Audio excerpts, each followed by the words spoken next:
Hello bibliophiles, my name is Tanvi Dikshit. Welcome back to my YouTube channel. In today's video, I am going to be reviewing Pachinko by Min Jin Lee. Before we get into the video, welcome to my new house. I have recently moved houses and I'm still trying to figure out where I want to shoot my book review videos. So let me know if you're enjoying the setup or do I need to try out something different. So before we get into this book was actually recommended and gifted to me by a friend, and I'm so glad she did it because it has been one of the most emotional reads ever. It is such a beautifully emotional book. More about that later. First things first, before we start talking about the actual plot of the book, a little something about the author as always. Min Jin Lee is a Korean American author and journalist. She's best known for two of her most popular novels. The first one, Free Food for Millionaires, released in the year 2007, and the second one is Pachinko right here, which came out in the year 2017. She was born in Seoul in South Korea. She moved to the United States when she was about 7 years of age, and she grew up in the US. She went to Yale, Georgetown University, and eventually went on to become a writer.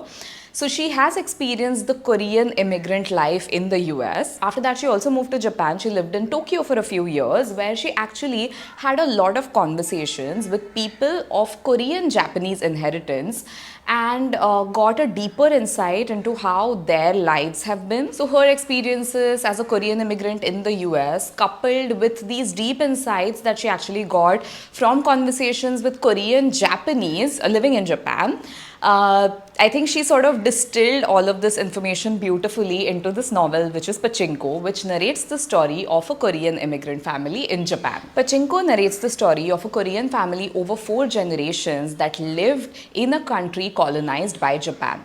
Now, this story is set in the time period of about 1910 to 1989, which were some of the most volatile decades in human history because they consisted both of World War I as well as II. So, the Japanese colonized the Korean peninsula in the year 1910 officially, and this colonization lasted all the way up till the year 1945. In the year 1945, following the atomic bombing of Hiroshima and Nagasaki, the Japanese finally surrendered to the Allied forces on 15th August 1945, and they withdrew their forces. Following that, the Korean peninsula was divided into the Soviet and American occupation zones, which later on became the countries of North and South Korea as we know them today. This was actually a very interesting read for me because being an Indian, I was very well aware of the colonial past of the British and Portuguese when they colonized Asian countries. But I was so unaware of the colonial past of Japan when they colonized the Korean peninsula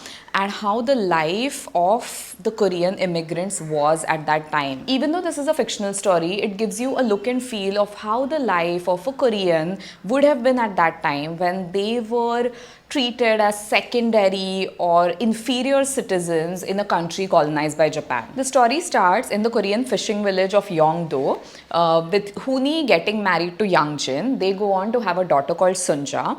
Now Sunja kind of becomes the central character to this entire plot line. Now Pachinko is a very different kind of a novel in the sense that it doesn't really have a single protagonist as such.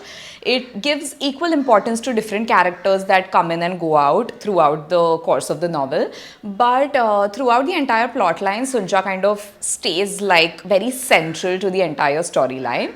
The story then follows Sunja as she gets married and she moves to Osaka in Japan. She goes on to have 2 children. The plotline then shifts to her children Noah and Motsasu. And finally, the book ends as we follow the journey of Motsasu's son Solomon, which is the 4th generation. The story features many different characters and plot lines that kind of weave in and out constantly.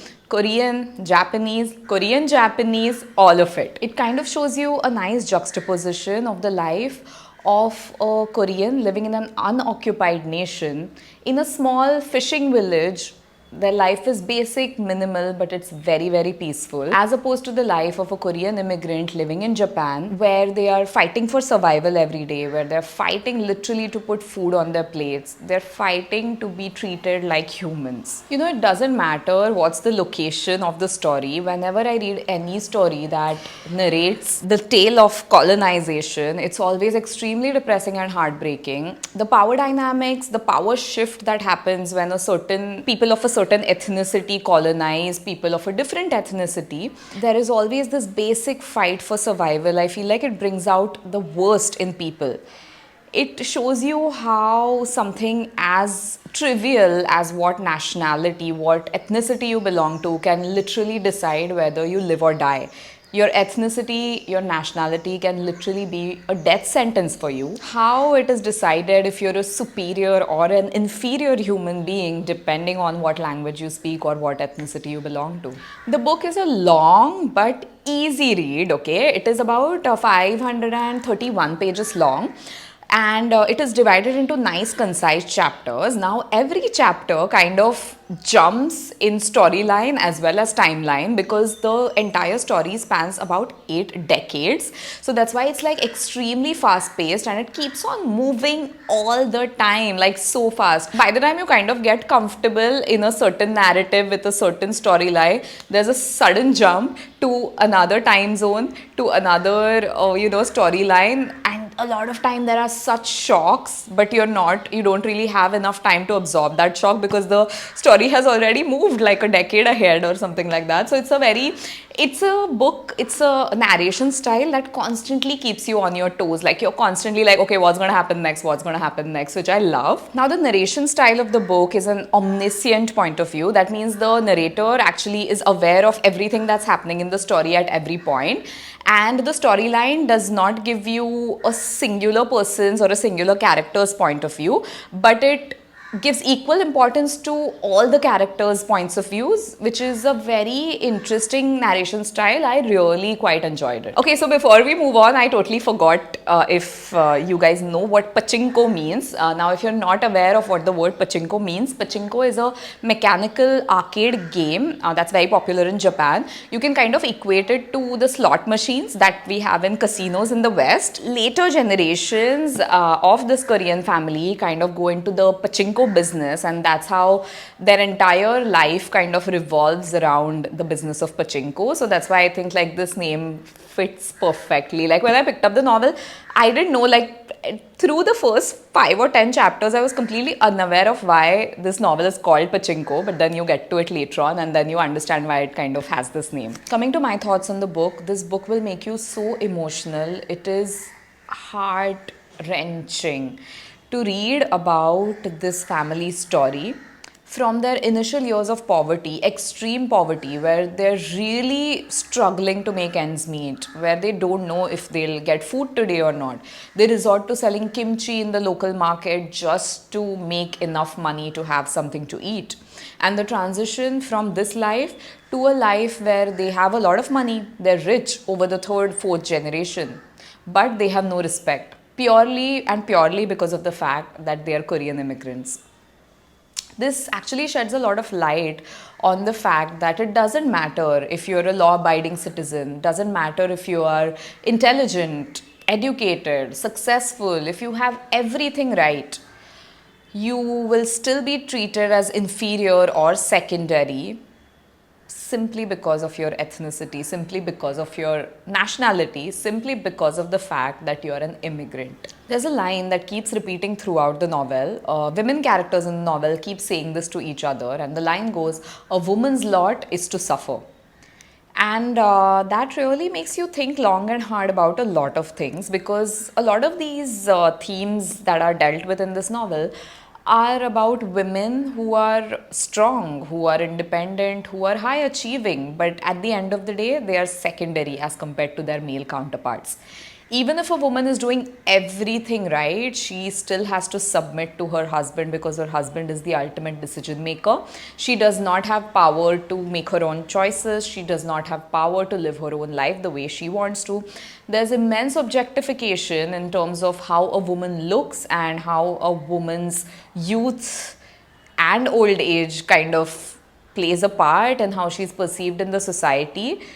Which is an extremely problematic aspect. When you actually think about women's roles, is a woman's role really only to serve the man? And if you want to argue that this novel is set in that era, in the 1900s, but when you actually stop and think about it, has a lot changed even today in the society. So a lot of characters in the novel also go through this emotional struggle of what it means to be a good Korean or what it means to be a good Japanese, and whether your morals are more important or survival, whether you should choose morality over simply surviving and living and thriving.